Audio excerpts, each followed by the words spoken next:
Miren, yo quiero tocar brevemente el tema de la Cumbre de las Américas que inició ayer en California, Los Ángeles, California, Estados Unidos, donde el presidente dominicano Luis Abinader tiene una participación y ayer de hecho se encontró y saludó al anfitrión que es el presidente Joe Biden y a la esposa Jill Biden.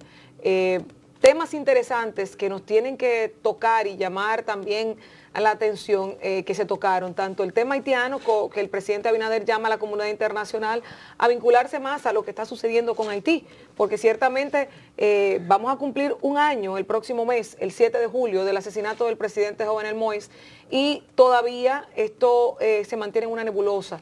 El tema Haití sigue siendo una preocupación para República Dominicana. Esto lo plantea él ayer, pero otra cosa que plantea que sí puede afectar bastante al sector del transporte en la República Dominicana es el subsidio que desde marzo anunció el gobierno que estaría durante 4 meses al sector de los combustibles.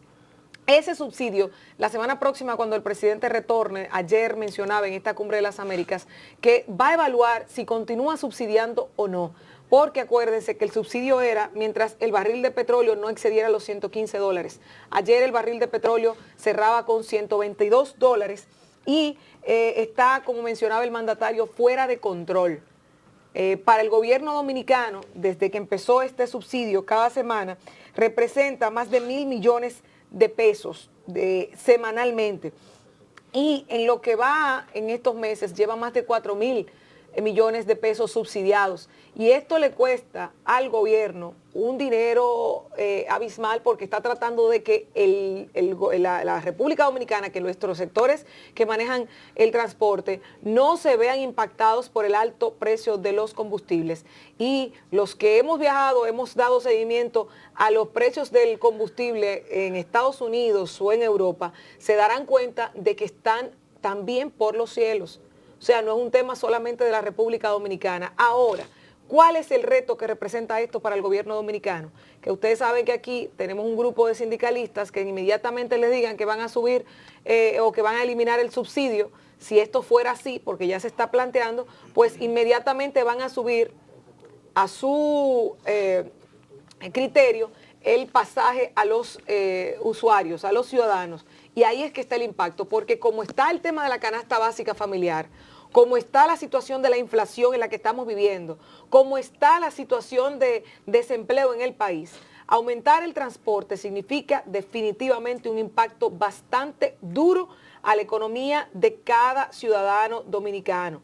Y fíjese que en una casa pueden haber 2 personas trabajando, 3 personas trabajando, y uniendo los gastos y pagando en común, a veces ni así se puede alcanzar a completar todo lo que se requiere. Por eso, esto será un tema trascendental. Ahí está el presidente con el equipo que le acompaña, Viviana Rivero y el ministro de Industria y Comercio, Ito Bisonó, y en el saludo al presidente Joe Biden. Hoy participaré en la sesión plenaria de apertura de esta 9ª cumbre y sostendrá varias reuniones con representantes que entienden son empresas importantes para hacer inversiones en RD.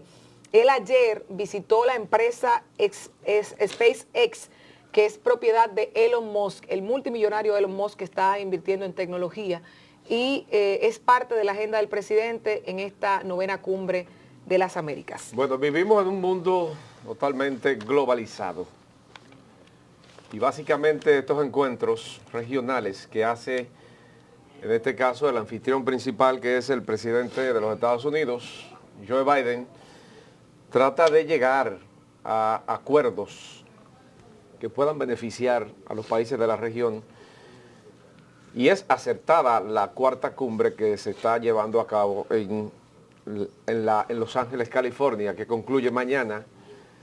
Hay que ver cuál será el documento que se va a firmar, porque desde el inicio de la primera cumbre, que fue en el año 98, antes del año 98, hasta esta que es la última que se ha estado celebrando,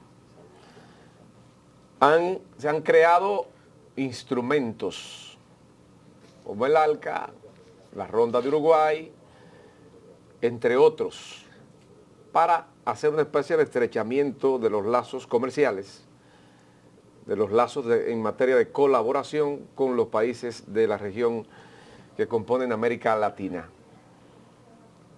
Y quiero enfatizar en este tema porque la clarinada que ha dado el presidente de la República con relación al tema haitiano, eso no va a tener repercusión en este momento en la cumbre. Simplemente se va a quedar en una palabra que él diga. Es un compromiso. Un compromiso de él como presidente. Tiene que decirlo. Para que no se diga que no habló del tema haitiano. Exacto. Pero eso no va a tener repercusión en este momento. Los países de América Latina ni pensando en Haití están en ahora. El único que va a pensar en Haití es el presidente dominicano. Biden ni se acuerda de Haití. ¿Cuál es el punto principal de esto? Que esos presidentes que están ahí le planteen al presidente de los Estados Unidos la creación de un bloque latinoamericano que pueda llevar a que el presidente Joe Biden tome la decisión y solicitarle al Congreso Nacional colaboración económica para los países de América Latina asistentes a esa cumbre. Los que no fueron no están dentro de eso. Cuba, Nicaragua, Honduras, México no estarán dentro de eso. Pero como hay una mancomunidad en América Latina, de manera presencial ellos no están, pero sí sus cancilleres están presentes en este encuentro. ¿Cuál es el punto principal que quiero destacar de esto? Bueno, luego de la Segunda Guerra Mundial, que Alemania quedó totalmente devastada, Estados Unidos creó el denominado Plan Marshall e inyectó recursos a Alemania y los países que quedaron luego de la Segunda Guerra Mundial.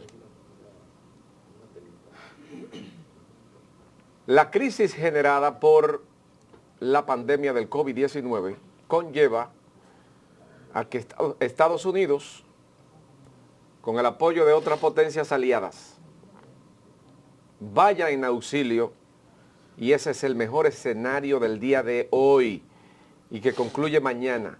Y ojalá, señores, que el presidente de la República sea la persona que lleve la voz cantante de que se cree un bloque de países de América Latina para que el presidente Biden gestione recursos económicos y colaboración en todos los sentidos para América Latina, que está totalmente desprovista de apoyo de los Estados Unidos. Y esta crisis que ahora nos embarga a todos, debe de ser el eje principal de esta cumbre para que esos países que no tienen recursos y que quedaron con problemas económicos, no se sabe hasta cuándo, luego del año 2024 hacia allá, porque el mundo fue cerrado. El mundo hubo que cerrarlo por el tema de la crisis. Puedan tener un desahogo económico inyectado por el gobierno de los Estados Unidos en el área que sea. Ojalá y ese sea el tema que se lleve. No solamente a sentarse ahí a hablar de temas que no van a dar resultados. Por lo inmediato, lo que América Latina necesita ahora es que Estados Unidos le garantice por lo menos la facilidad de petróleo. República Dominicana necesita que se le facilite petróleo barato para que esta economía pueda salir a flote. Ya el presidente está hablando de problemas que tenemos con el incremento del precio del petróleo. Llevamos 4 meses ya inyectando recursos para poder detener el alza y que no nos llegue a nosotros más caro de 300 pesos que estamos pagando el galón de gasolina. Ojalá que el liderazgo del presidente Luis Abinader, y estoy apelando a él porque es el presidente de nosotros. Yo no puedo decir que los demás tomen eso porque yo no sé cuál es la situación económica a profundidad de los demás presidentes. Esta sí la sabemos nosotros. Y debe ser el tema principal que Luis Abinader debe de llevar en carpeta, de lo contrario fue a perder el tiempo allá a la cumbre. De lo contrario.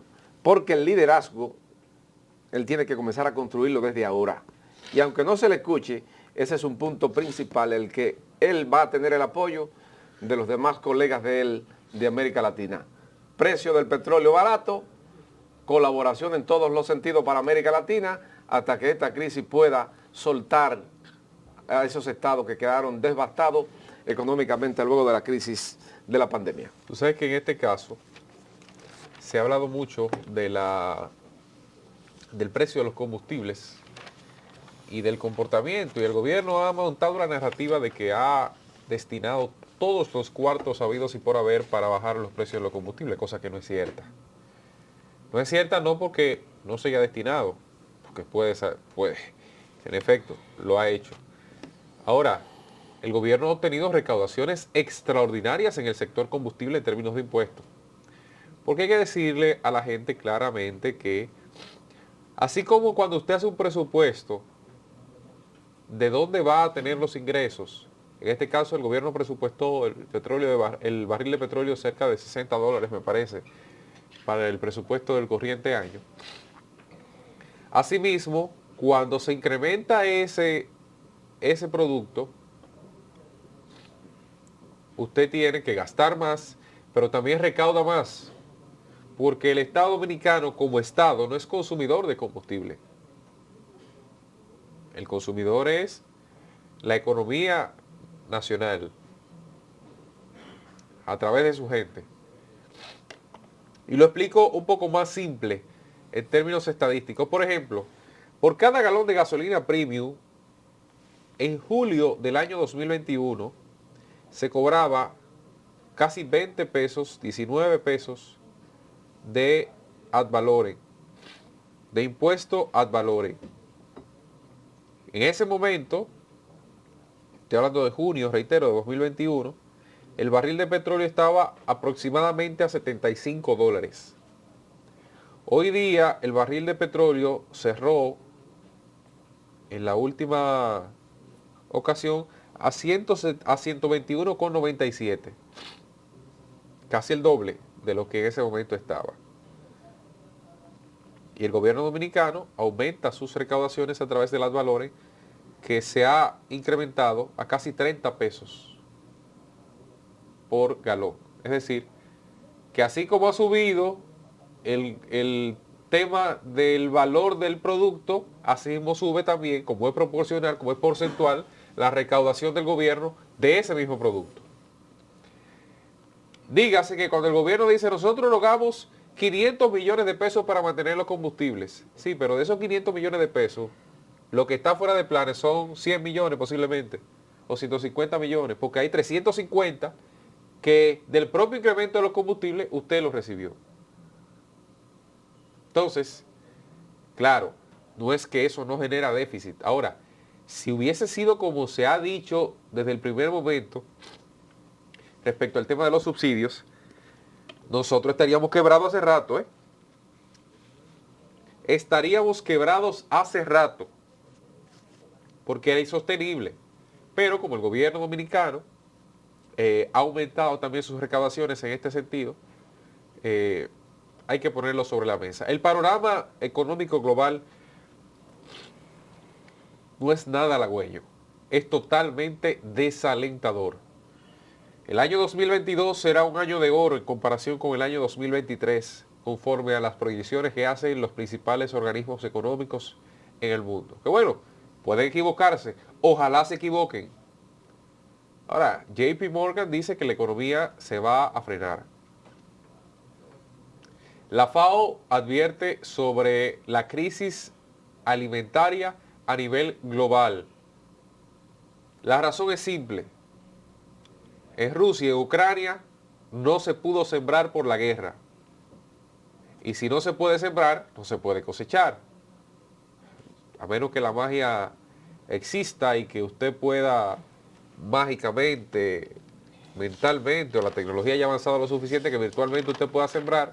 Bueno, si no es así y si las cosas no han cambiado, no podremos cosechar para el año 2023 como se cosecha en la cotidianidad. El 2022 fue positivo porque cuando inició la guerra se estaba cosechando muchos de los cereales que son utilizados como materia prima en el mundo. Maíz, trigo. El sorgo está ahí. Por eso es que hemos insistido, y desde aquel momento en que se estimuló la ley tasa cero, decíamos, señores, la tasa cero genera mayor dependencia del extranjero. Y en el extranjero lo que se está haciendo es abocarse para garantizar desde sus territorios aunque salga más caro, pero es que hay garantías. Escuche bien, hay garantías de que el producto esté cuando se siembra en territorio local. Si usted depende de otro, primero hay que garantizar, como pasó con las vacunas, hay que garantizar que ahí esté todo el mundo lleno, tenga todo el mundo la panza harta, para de lo contrario poder vender al mercado internacional. Y ese es el gran problema, ese es el gran reto que tiene el mundo, no nosotros exclusivamente, el mundo, para el año 2023. Entonces, hay otro elemento que hay que tomar en consideración y que República Dominicana pudiera estallar muy pronto. La burbuja inmobiliaria que se puede producir en el mundo. Una de las principales cadenas inmobiliarias en China está a punto de quebrar, tiene meses en eso y ha logrado sortear un poco, aplazar un poco la crisis. Evergreen. En Estados Unidos hay una crisis a nivel tal de que los ciudadanos, producto de la inflación, no tienen capacidad de pago para sus viviendas, tanto en préstamos como en alquileres. Lo que provoca que todo el mundo busque vender para no caer en default. Y cuando el mercado se satura de venta, los precios se desploman y se estalla la burbuja, en este caso inmobiliaria. Algo similar a lo que ocurrió en el año 2008. En pocas palabras, crisis de alimentos, crisis de vivienda, crisis de energía por los precios de los combustibles, con lo que señalaban ustedes anteriormente. Lo que pudiera ocurrir para el continente americano, y eso es uno de los temas que debe tratarse en esa cumbre de las Américas, es que las democracias en tiempos de crisis se ponen en jaque.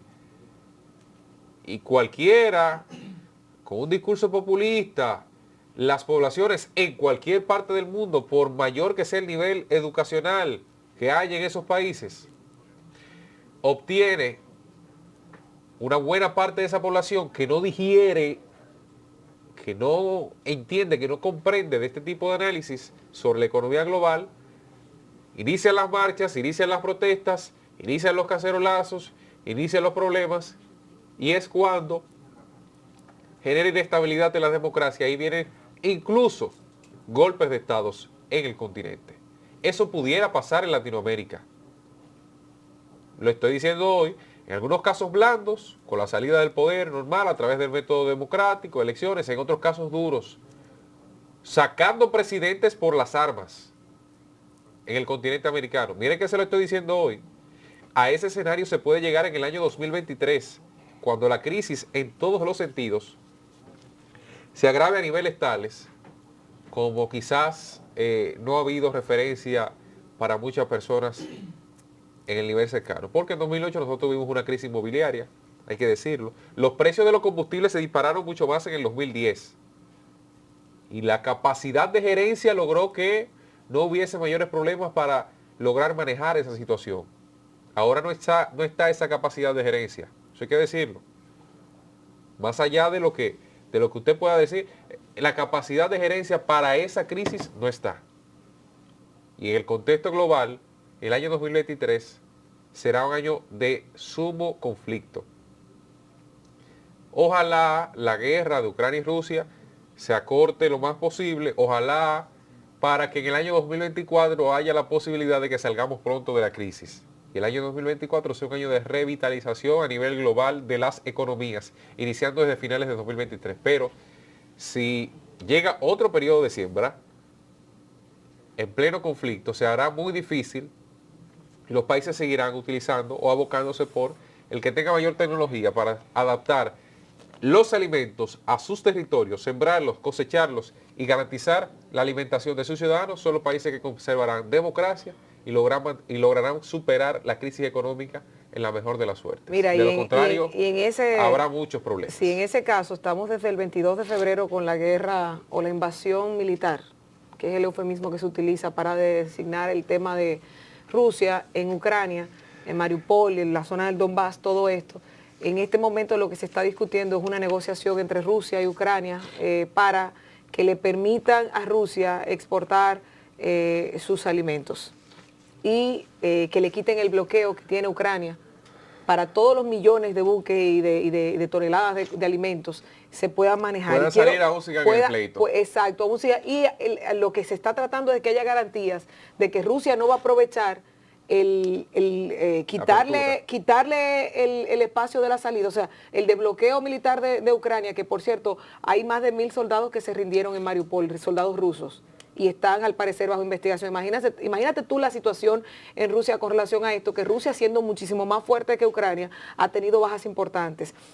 Pero lo que Rusia está tratando de negociar ahora mismo es las condiciones para poder mover la carga de cereales, porque fíjense que el tema de la alimentación está siendo tomado como temas a futuro de una posible hambruna en el planeta.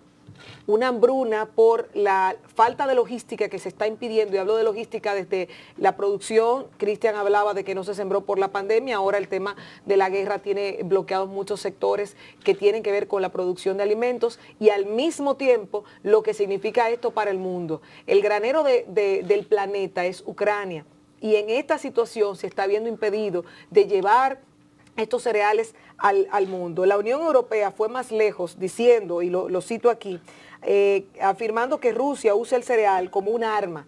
Los alimentos se han convertido en parte del arsenal de terror del Kremlin, según lo que advirtió la presidenta de la Comisión Europea.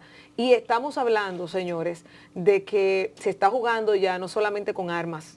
Ya estos no son tanques de guerra, y aquí lo hemos mencionado con relación al gobierno del presidente Abinader. Una persona con el estómago vacío es un arma potencial para cualquier situación civil. Si la población no tiene comida, se puede convertir en una potente masa que pueda movilizarse en contra de lo que sea. Y en este caso ya se está viendo a través de la presión que tiene, porque lo que está tratando Rusia es de llevar a los mercados internacionales los millones de toneladas de cereales y de aceite de girasol que tienen, y que están dándole facilidades, según el acuerdo, a Ucrania, para que ellos también puedan movilizar los suyos. Esto es interesante, y ver que desde febrero hasta la fecha, hoy estamos a 9 de junio, todavía esto no ha parado, y como se le dice de parte del ministro de Interior ruso, es que esto es una intervención militar, una operación, no una guerra. Fíjense ustedes. Y con esto, y un saludo muy especial de un joven del Departamento de Aeroportuaria de aquí del Aeropuerto Internacional de las Américas, Yeuri Rodríguez, que es fiel seguidor de este espacio. Yeuri, pues muchísimas gracias por sintonizarnos cada mañana, por ser parte del equipo de Despierta, por, como me dicen, despertarte con nosotros. Muchísimas gracias. Con esto vamos a una breve pausa comercial. En breve, nuestro invitado central aquí ya en el estudio.